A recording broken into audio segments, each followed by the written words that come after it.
Hi, everyone. Welcome back to Go Local Live here at Fort Adams for the Volvo Ocean Race. We've got Brad Reed, head of Sail Newport, with us. Thank you for joining us. Thanks, Kate. It's been a long 12 hours. Yeah. Anticipating the boats coming in. Sure. Talk with us about, again, this last time span and watching them all come in. Well, it's a culmination of a very long leg for these sailors. There's so many emotions, right? You have a call for a 4 o'clock in the morning finish, and it turns out that they end up at about 7 o'clock, and there's 2,500 to 3,000 people out here, and just showcasing that people wanted to come and welcome these sailors to our home. And apparently it was quite the finish. Yeah, on the sporting side, there was a lot of lead changes as we went, as the boats came around towards like Secana Point, Second Beach, First Beach area. There was a big change in the wind. So the wind went from moderate to almost none. So what happened? Mafre did a wonderful job, got around the Dutch team Brunel, and finished within almost 6 boat lengths of each other. And that's one of the closest races that the Volvo Ocean Races have. It's been all the buzz this morning with folks who've been here about that finish today. But I think even better was Charlie Enright and his team in Vestas. They'd had some pretty bad luck over the last couple of days, went from first to basically fifth, and then battled back their way into third place using specific local knowledge that they always use when they sail here, 20, 30, 40 times a year. So they've got the secrets. So they did. They really played it right. They went all the way over to the Jamestown shore and then came back, and Dongfeng got caught out in the middle of the channel with too much current and not enough wind, and were able to pass them. So on the podium, after so much drama with breaking their mast, so the perseverance level for those guys and girls was tremendous and really good. But everything about today is celebrating Fort Adams, celebrating Rhode Island, Newport. The mayor had a blast. I had the mayor Newport out with me on our Marshall boat. Well, he looked like he was having fun handing over those pineapples to the crews when they came here. Again, we did just see the last boat pull in, and that was Scallywag. Did you have a chance to talk with some of the crew there, knowing of their journey? Yeah. I mean, I've known David now for this whole race. I went to one of the stopovers at the beginning, and David's a very interesting guy. He's at all times. So get him aside and have an interview with him. He's great. But they had unspeakable tragedy, losing John Fisher in the last leg, and this is the leg after that happened, and they completed the leg. They actually sailed very well. They got some bad luck at certain times, but we gave each team a symbol of Newport in Rhode Island in hospitality, which is the pineapple. And the pineapple is on so many doors. You see it; it's omnipresent in this town. And it's as ships came in, they would put a pineapple on their front steps or on their door to signify that they were home safe. And for them, that's meaningful. That's different. It's not just a thing. They came home safe, which. So we saw them all come in. The inside scoop. I mean, they've been on the water. Now they're getting their land legs underneath them. Sort of the talk was they're looking to catch some shut-eye. Oh, yeah. This is sleep deprivation on a massive scale. These sailors, they burn somewhere on the order of 3,000 calories a day. Wow. Or 3,000 to 4,000 calories a day. Just had Ruth on the show. Hi, Ruth.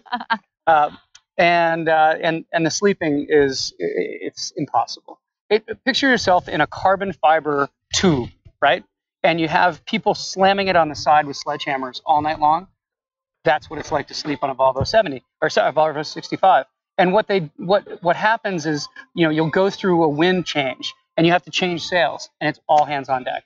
So even if you're trying to get your 3 or 4 hours of sleep in a row, and you never get 3 or 4 in a row, they can rustle you out of bed and get up 5 days to really get back into the swing of things. And they'll wake up at all hours after this for at least 3 days, just because that's their rhythm.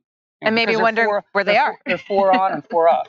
You're 4 on and you're 4 off. And during your 4 off, you've got to eat, you've got to bathe a little bit, if that's what you call it. You have to do chores. You have to bail the boat out because the boats are full of water all the time.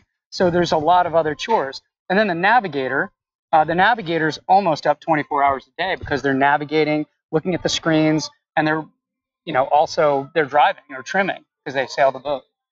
So what's it like? They're going to be catching some shut-eye. We expect Gina Raimondo in. I mean, Today was officially the jump-off part, but what do we expect this afternoon? Well, first of all, the U.S. Coast Guard Cutter Eagle's here, and they're doing tours from 12 to 3:30.